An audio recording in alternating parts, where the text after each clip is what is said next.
J'emmène vos rêves au bout du monde. Jour 22, on the road again.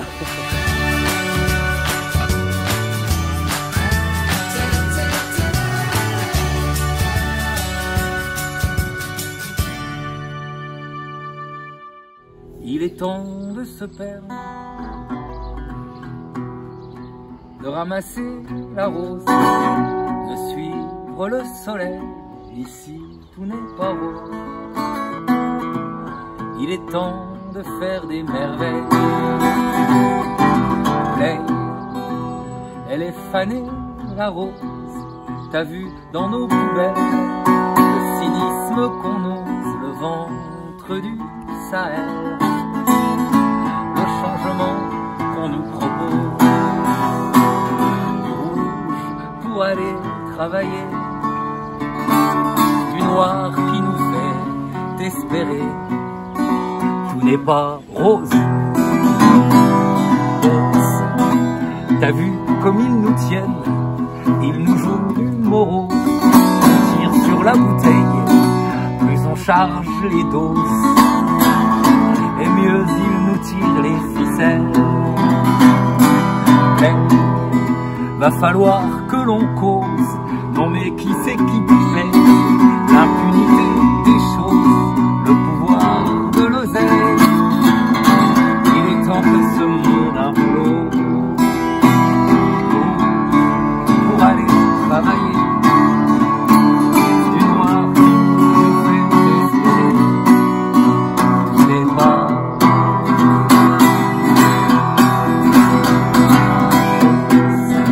il est temps qu'on revienne à la source des choses, que l'on reprenne haleine, ça manque pas les causes dans cette nature inhumaine. Stop!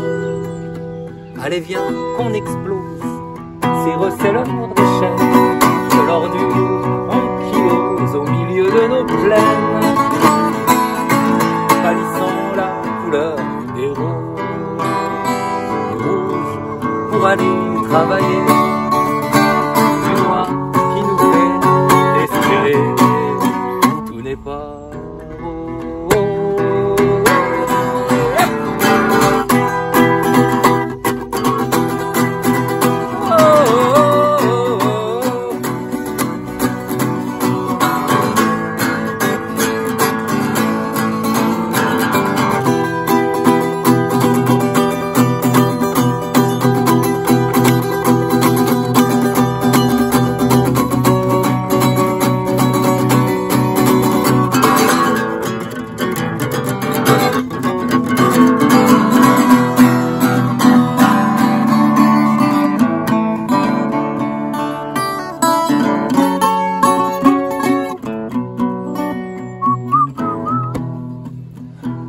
pause. Il est temps de se perdre, de ramasser la rose, de suivre le soleil. Ici, tout n'est pas rose. Il est temps de faire des merveilles.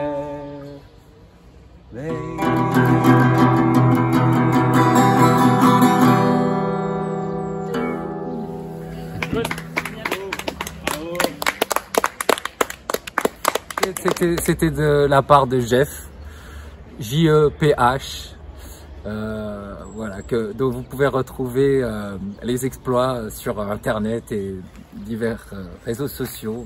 Non, moi j'ai l'impression, alors moi j'ai mon bâton, je pense que comme tout pèlerin, et le fait de l'entendre battre tout le temps, là, le rythme, ça me donne du rythme, mon rythme et mon rythme intellectuel, tu vois.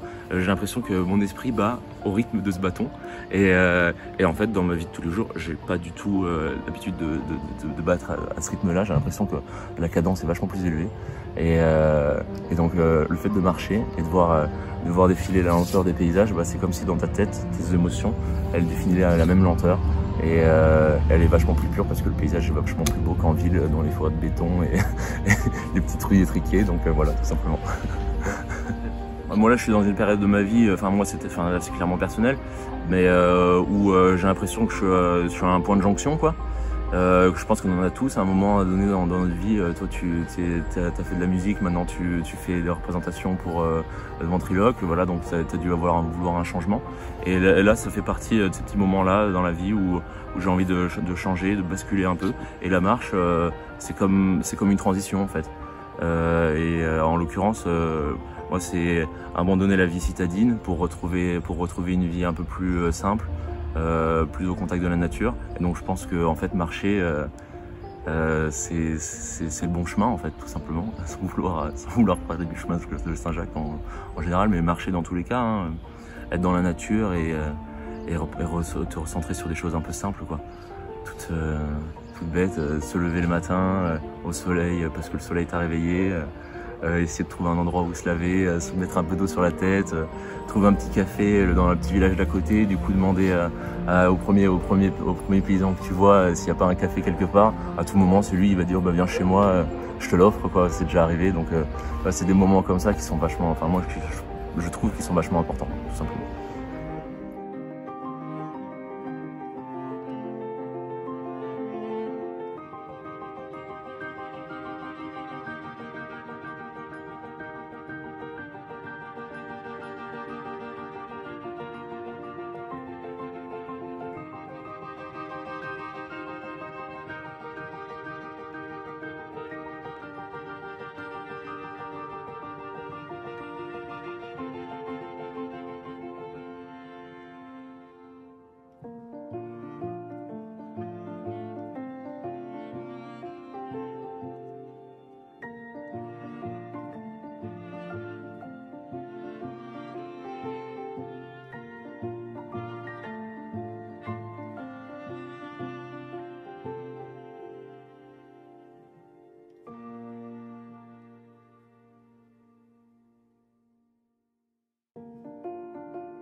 C'est la première fois que je ressens une puissance pareille dans une cathédrale.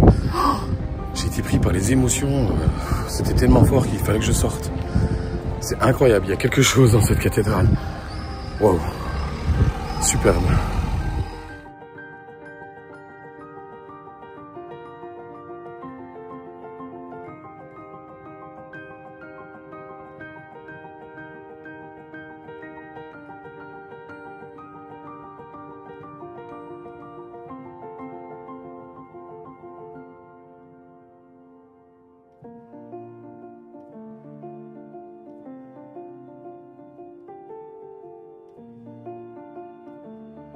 Je suis Sophie Évêque et donc vous êtes dans l'octroi à l'arrivée du GR65 à Cahors. L'octroi, c'est une petite maisonnette qui est sur le parapet du pont, Louis-Philippe.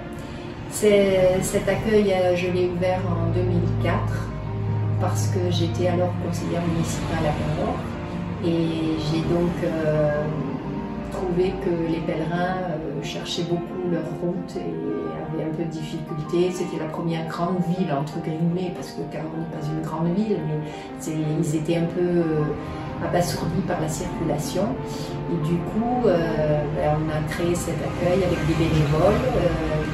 Au départ, on était 9, et puis petit à petit, les gens de Cahors sont venus accueillir les pèlerins. Et maintenant, au niveau de cette association, on est une soixantaine, voire 70 certaines années, dont une bonne trentaine qui accueillent. Donc normalement, là, du fait du Covid, l'octroi est fermé cette année malheureusement, mais d'habitude on ouvre du 15 avril au 15 septembre, de 11h à 18h, à peu près 17h30, 18h, et on accueille en une moyenne de 7500 pèlerins par an.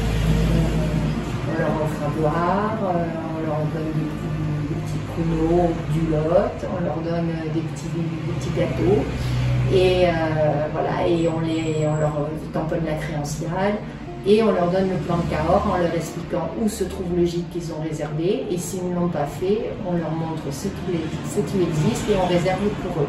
Voilà. On est un peu l'office de tourisme dédié aux pèlerins à Cahors.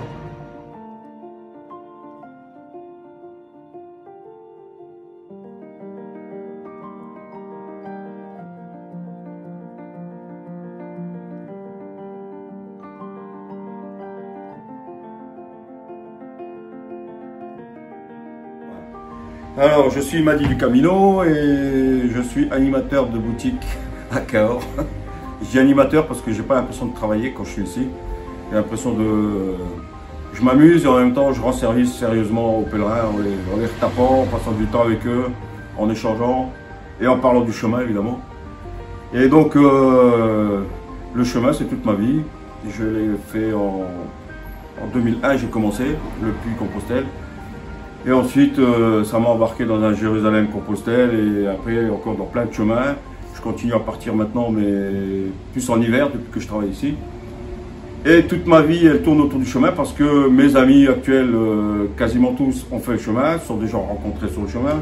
Ma compagne, avec qui je vis depuis 2008, je l'ai rencontrée sur le chemin en Espagne. Et tout ce que je fais, en fait, c'est un lien avec le chemin, que ce soit ici pendant la saison ou en hiver quand je marche. Mais la plus belle partie de l'année, c'est quand même quand je suis ici que je m'éclate avec les pèlerins, que ce soit à la boutique, que ce soit sur le chemin, que ce soit devant une brochette verticale.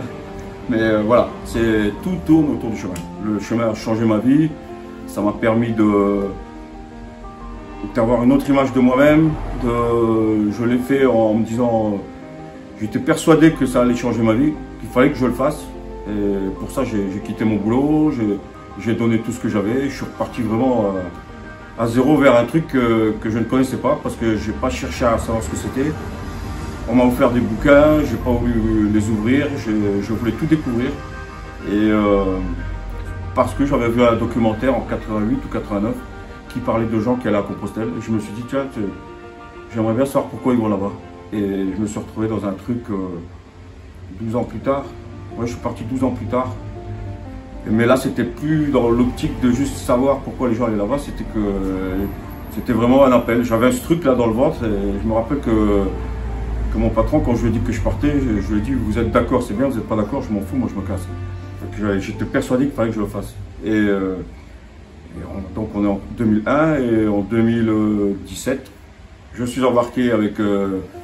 dans une nouvelle aventure, caminologue, avec Serge du Relais des Jacobins à Cahors. Et depuis, ouais, c'est...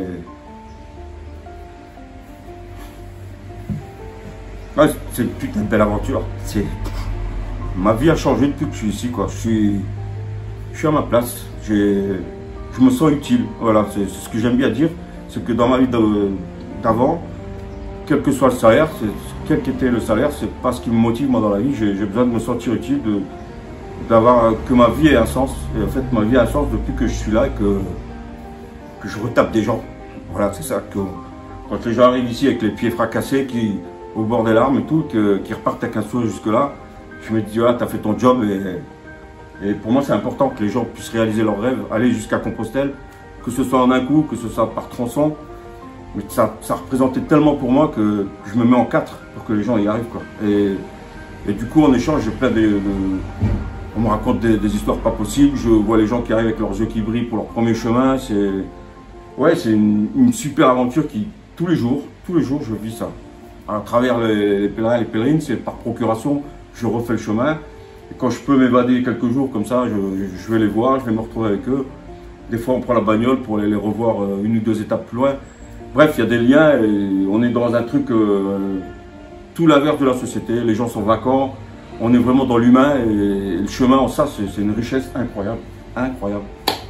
Voilà, maintenant je vais m'arrêter parce que sinon je vais pas répondre. Voilà. Je vois que ça te procure beaucoup d'émotions quand tu en parles. Énormément, énormément. Il y a tellement d'histoires. Il y a quelques jours, c'était un gars qui est arrivé, je lui ai demandé jusqu'où il allait. Il a fondu en larmes, il venait de perdre sa femme. Il y en a qui ont perdu leur gamin. Des fois, c'est des maladies. Enfin, ouais, des fois, c'est des histoires très lourdes. Mais ça reste toujours de belles histoires au final, parce que le chemin, ça retape. Il y a des gens qui arrivent ici qui ont problèmes de santé, problèmes de cœur, voilà, ils sont en deuil, et le chemin, ça reconstruit, ça aide vraiment à reconstruire les gens, parce qu'on fait plein de rencontres. Et souvent, les gens nous amènent des réponses à des questions qu'on se pose, ou vice-versa. Nous, on leur apporte les réponses. Et on est dans le vrai, on est dans l'émotion, on est dans l'humain. Il y en a, ça arrive, mais généralement, les gens ont laissé tomber le masque qu'ils portent dans la société au quotidien. Et en ça, c'est une expérience géniale. C'est la vie telle qu'on aimerait qu'elle soit. Mais bon, normalement, parce que je me rappelle que j'avais dit à quelqu'un, maintenant, c'est pas toujours facile de retourner dans la vie normale. Et en fait, la personne m'a repris en disant, tu crois pas que c'est l'inverse? Le chemin, c'est la vie normale. Et ouais, si c'était ça, ce serait génial.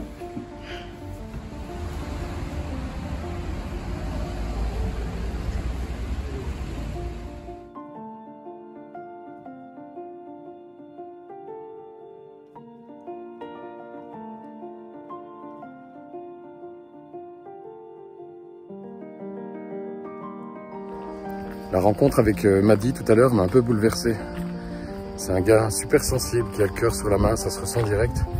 Et après dans la conversation, j'ai pas pu retenir mes émotions, je me suis un peu lâché. Voilà. Alors ce soir je vais le retrouver, il m'a invité à prendre l'apéro chez lui. Et après on ira se manger ces fameuses brochettes verticales. Enfin. En tout cas, ce chemin est une expérience extraordinaire. Ça me bouleverse, ça me retourne l'âme, le cerveau, le cœur. C'est un énorme travail sur soi. Il y a plein de questions chaque jour. On passe par toutes sortes d'émotions. Je vous l'ai déjà dit, je sais, je me répète. Mais voilà, c'est la magie des rencontres. Il y a des joies, des pleurs, des moments difficiles, des moments où on a presque envie d'abandonner. Mais il y a quelque chose qui nous attire à Saint-Jacques, comme un gros aimant qui t'empêche d'abandonner. Comme je l'ai dit, je ne sais plus dans laquelle de mes vidéos, je pense que arriver là-bas, ce sera vraiment la mort. J'avais l'intuition de mourir sur ce chemin. Eh bien, je pense que c'est un peu ce qui est en train de se passer. Je suis en train de mourir à petit feu, mais pour une renaissance, une nouvelle vie.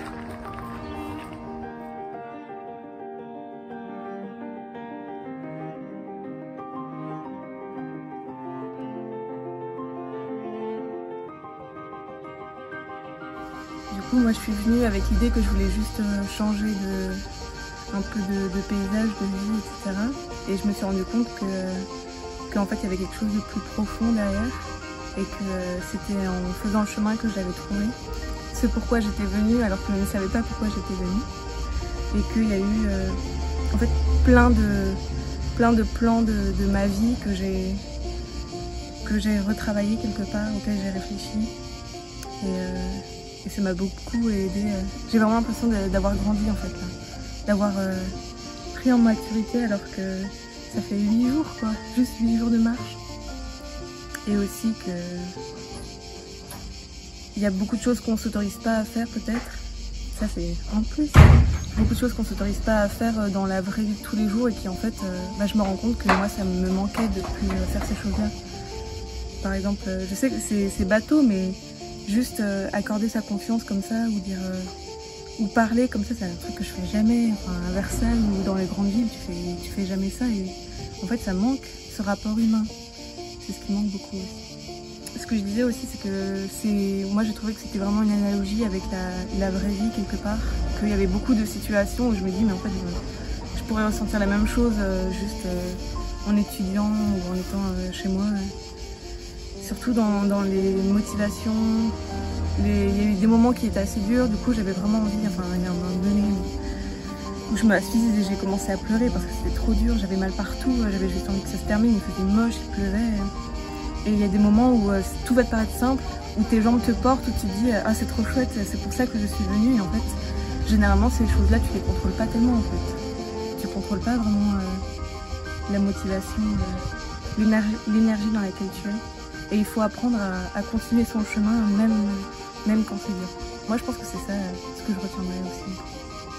Voilà.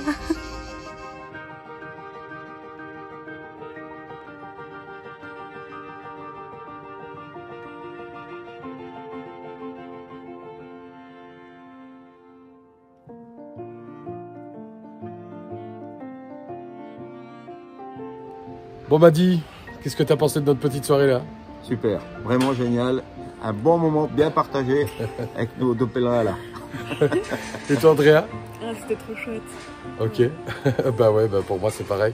Bon allez, je vous dis au revoir et à demain.